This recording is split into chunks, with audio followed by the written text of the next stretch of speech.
Monsieur, je suis un sceptique. Vous, vous avez parlé du fait que l'on doit améliorer ses compétences. Alors comment démarrer ce processus? Là, Haïti est un début.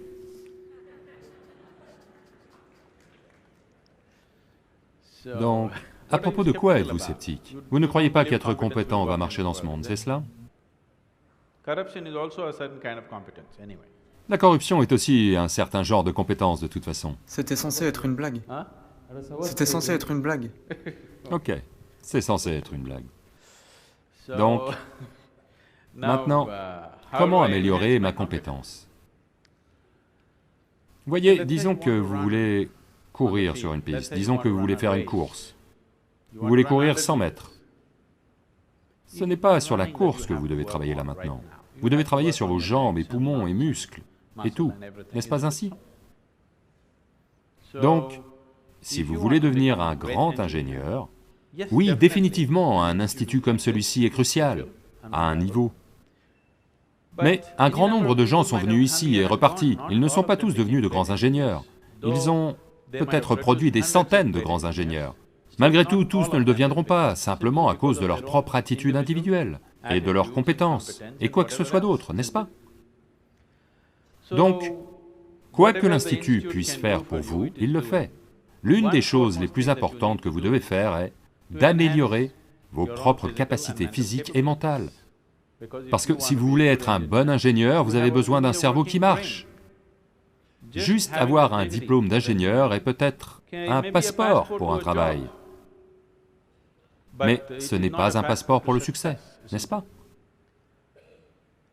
Donc pour avoir un cerveau en état de marche, que le diplôme d'ingénieur ne va pas congeler, généralement beaucoup de diplômes, quand les gens obtiennent des diplômes, ils congèlent leur cerveau. Ils pensent qu'ils peuvent, maintenant ils ont fini de l'utiliser, et maintenant ils peuvent le laisser et se reposer pour le restant de leur vie. Ce n'est pas ainsi. Ceci est seulement pour améliorer vos capacités, c'est juste un effort concerté. Une école, une université, un institut est juste un effort concerté dans cette direction. Parce que chaque individu ne peut pas y parvenir tout seul. C'est pourquoi une institution. Autrement, une institution n'a pas d'autre but. C'est là pour juste organiser cette possibilité pour vous de faire des efforts pour avoir une certaine compétence. Mais c'est une application de masse. Mais en tant qu'individu, votre chose la plus importante, c'est que vous, en tant qu'être humain, vous fonctionnez au niveau maximum. Pour que cela se produise, il y a d'autres dimensions que l'on doit explorer. Malheureusement, bien que ces sciences et technologies pour le bien-être intérieur aient été le pilier de cette culture pendant des milliers d'années, aujourd'hui, nous les perdons en grande partie pour diverses raisons. Parce qu'on veut imiter quelqu'un d'autre, on ne veut plus imiter notre grand-père Topiwala, on veut imiter le vendeur de chapeaux d'un autre pays. À cause de cela, nous perdons ces choses. Mais nous ne devrions pas, nous devons les ramener dans nos vies. Ça fait tout à fait partie de la façon dont la culture elle-même est structurée, où tout tourne autour de l'être humain. Voyez, c'est la seule culture qui parle, ce dont même une personne illettrée dans cette culture est consciente, que vous pouvez réellement évoluer vers une autre dimension d'existence.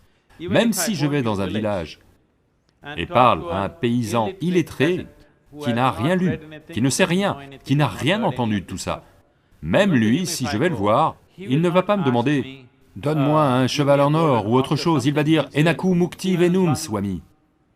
Il dit qu'il veut la liberté ultime. Où est-ce que cet homme en a entendu parler?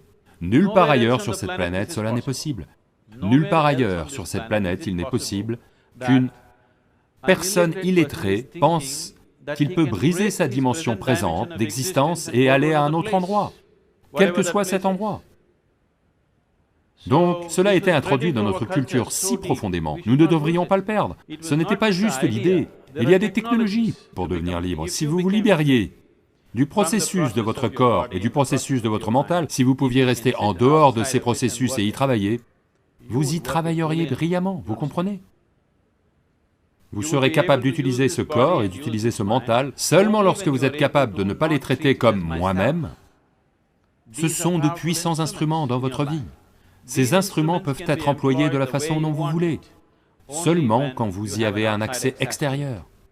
Là maintenant, vous êtes un ordinateur phénoménal, mais vous ne savez pas où est le clavier, quand vous n'arrivez pas à penser, vous grattez cet endroit, ça n'est pas là que ça se trouve.